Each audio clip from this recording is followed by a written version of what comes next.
नमस्ते। कुछ दिनों पहले एक वीडियो में मैंने एक बात कही थी कि बिहार में कांग्रेस और आरजेडी के बीच सब कुछ ठीक नहीं है। तो कई लोगों ने यह सवाल उठाया था कि बिहार में कांग्रेस के पास आरजेडी के अलावा क्या ही ऑप्शन है, क्योंकि जिस स्थिति में कांग्रेस अभी बिहार में है उन्हें आरजेडी की बहुत ही जरूरत है। लेकिन अब जो मैंने बात कही थी उस वीडियो में, अब वो बात कहीं ना कहीं सच होते दिख रही है। इस समय तेजस्वी यादव विदेश दौरे पे हैं। राहुल गांधी को भी बिहार से कोई मतलब नहीं है। लेकिन जिस तरह का प्रदर्शन कांग्रेस का खासकर बिहार में रहा और चुनाव से पहले जिस तरह से कांग्रेस और आरजेडी के बीच मतभेद देखने को मिला सीट शेयरिंग के मामले में, इसके अलावा पप्पू यादव के बयानों को अगर आप याद करें तो वो लगातार तेजस्वी यादव पर तो निशाना साधते ही रहते हैं, भले ही वो चुनाव हो या चुनाव के बाद या चुनाव से पहले। अब इस बीच एक खबर सामने आई और वो खबर हालांकि ये है कि आरजेडी और कांग्रेस के बीच जो आंतरिक अनबन था अब वो खुलकर सामने आ गई है। वो अनबन क्या है, वह क्या बयानबाजी हुई है, हम इसी पे बात करेंगे। तो पहले कांग्रेस के जो नेता है शकील अहमद, बड़े नेता है कांग्रेस के बिहार के, उन्होंने बयान दिया कि जो विधानसभा चुनाव हारी है महागठबंधन, तो उसमें कहीं ना कहीं आरजेडी और तेजस्वी यादव को उन्होंने ब्लेम किया और उन्होंने सीधा ब्लेम किया मुकेश सहनी को उप मुख्यमंत्री का फेस घोषित करने। उन्होंने कहा कि एक बहुत बड़ी गलती रही जिसके कारण बिहार में महागठबंधन की ये स्थिति हुई।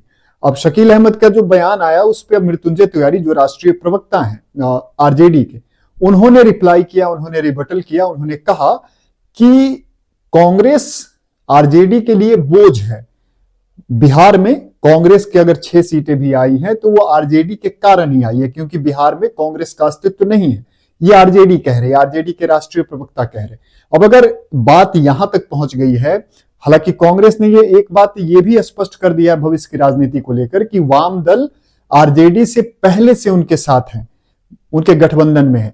तो जो एक फॉर्मूला पिछले दिनों राहुल गांधी और प्रियंका गांधी के साथ बैठक करने के बाद प्रशांत किशोर जब उनसे मिले थे, उसके बाद जो निकलकर बाहर आई थी उसमें यह कहा जा रहा था कि बिहार में कांग्रेस के साथ मिलकर प्रशांत किशोर एक नया गठबंधन बनाएंगे और ये गठबंधन तीसरे मोर्चे के तौर पे काम करेगी। एक आरजेडी, एक एनडीए और एक प्रशांत किशोर कांग्रेस और वाम दल वगैरह मिलके एक गठबंधन कोalition बनाएंगे।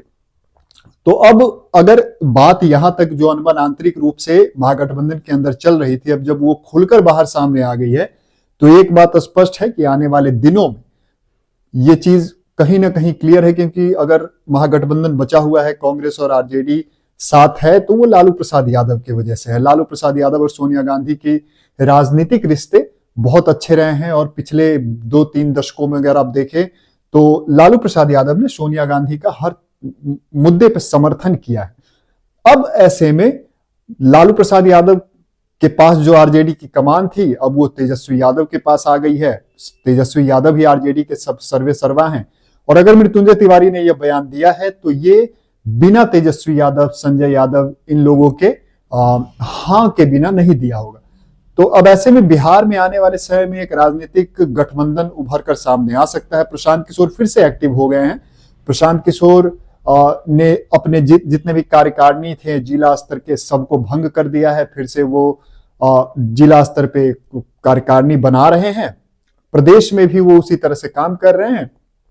और आने वाले दिनों में आपको यह देखने को मिल सकता है कि बिहार में कांग्रेस, वामदल और प्रशांत किशोर का एक गठबंधन सामने आए और एक तरफ एनडीए और एक तरफ आरजेडी। आरजेडी के साथ अब मुकेश सहनी साथ रहेंगे नहीं रहेंगे ये भविष्य में ही पता चलेगा। लेकिन उससे पहले जो आरजेडी और जो महागठबंधन हालांकि 2015 में जिसका निर्माण हुआ था, उसको लेकर अब कहीं ना कहीं यह बात स्पष्ट हो गई है कि बिहार में महागठबंधन अब अधिक दिनों तक टिकेगी नहीं, क्योंकि कांग्रेस रिवाइव करना चाह रही है। उत्तर प्रदेश में भी पंचायत चुनाव होने वाले हैं, तो पंचायत चुनाव भी अकेले लड़ेगी और माना जा रहा है कि विधानसभा चुनाव भी समाजवादी पार्टी के बिना ही कांग्रेस वहां लड़ेगी। अब देखिए बिहार में क्या होता है।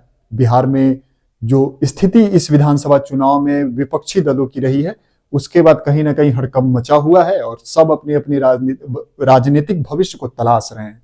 आपका क्या राय है इस पे हमें जरूर बताइएगा। बहुत बहुत धन्यवाद।